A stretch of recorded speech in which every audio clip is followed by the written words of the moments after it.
Okay, now in continuing the engine rebuild, after every internal part of the engine is put in their required position, the connecting rod bearings are placed in their specified order. When all the bearings are in place, it is important for them to be lubricated so that the crank can sit on well lubricated areas and not damage the white metal that is found on the bearings. And by lubricating the crank, it will minimize the risk of damaging any components.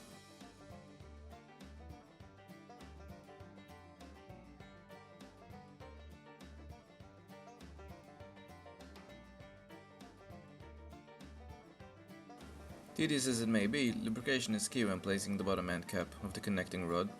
Before bolting everything in place, the parts are to be aligned and the bolts fastened but not tightened in order to get all the parts in position.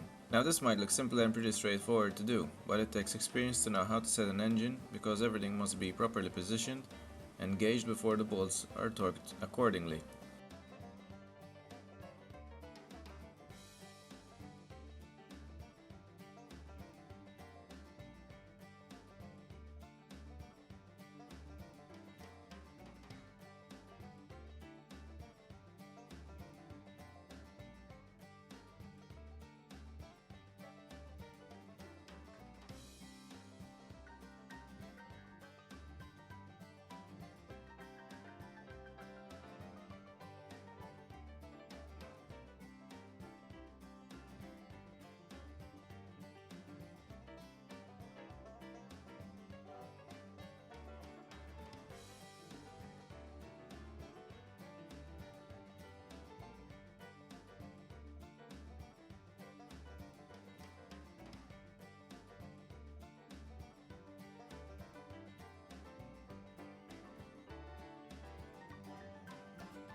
As the connecting rod bolts are being torqued, it is important to give the crank a full cycle after tightening each connecting rod, while making sure that the crank is not getting harder to turn than it was previously.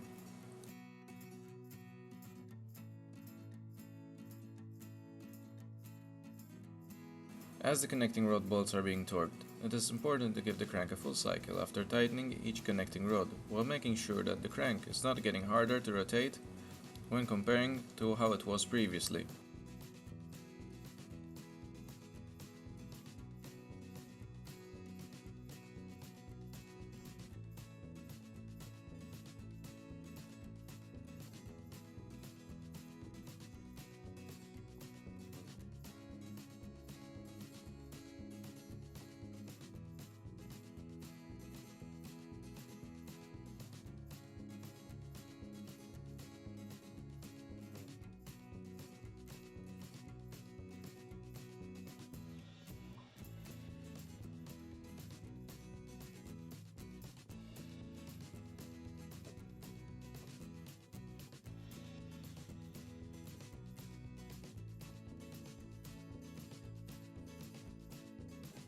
Now the rest of the parts are being assembled inside the engine, such as the crank seal, along with the engine studs, the remaining main bearings, and thrust washers.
Sealers placed on the facing of the block, and making sure that no component is left out before mating the two halves of the engine back again, because it will become quite complicated to take it apart afterwards.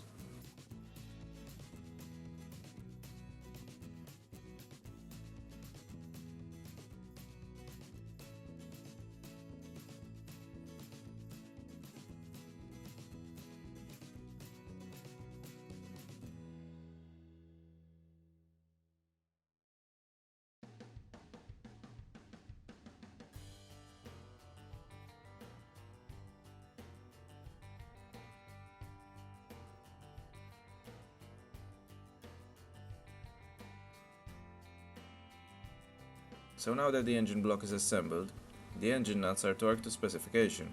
Once that is complete, the rest of the lower parts of the engine are to be assembled.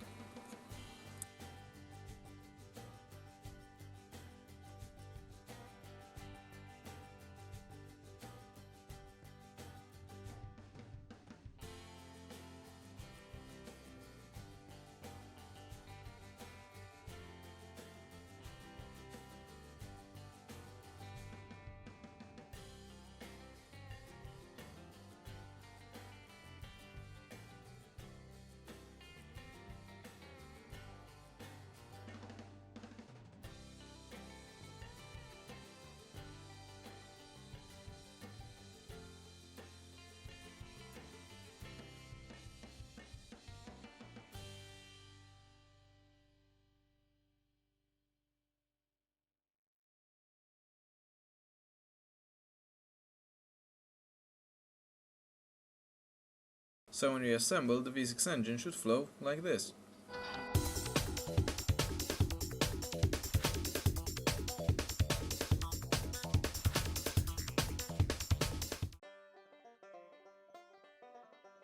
Before placing the water pump, it is necessary to smear some sealing glue on each of the faces to get a perfect seal, since the engine is quite old, and with that, the water pump is placed back into position.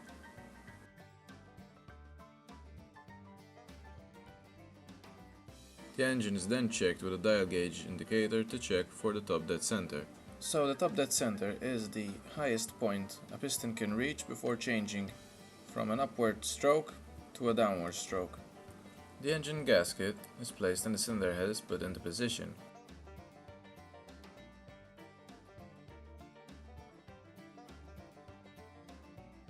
When all is set, the cylinder head's nuts are torqued to specification.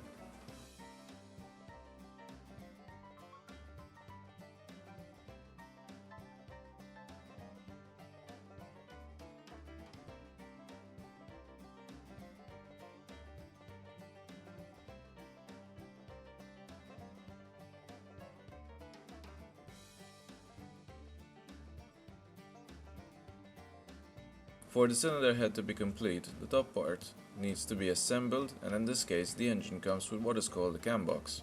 This part is an assembly that holds the camshaft into place.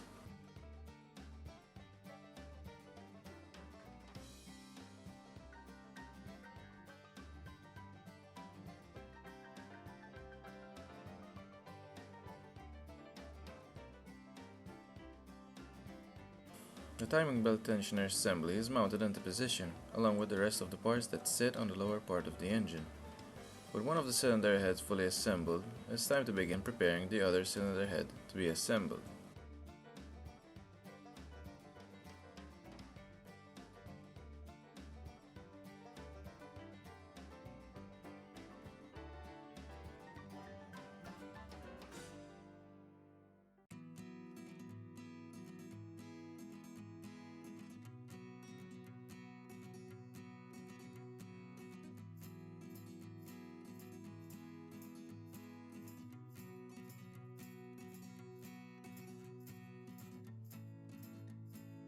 When dealing with an engine that has a cam box, you have to be very careful when setting the shims to the tappets in order to check for valve clearance, because it's very, and I mean very complicated to set the shims on this type of engine.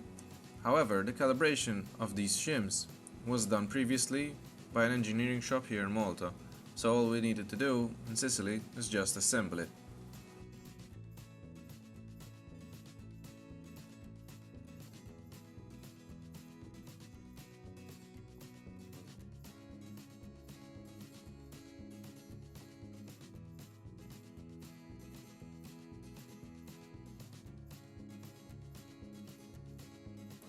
So with the engine fully assembled, is the moment to time the engine and get the markings up to position.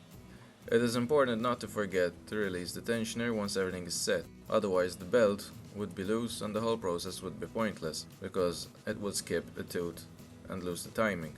So when everything is set, the next step is to turn the crank and see if everything turns as it should.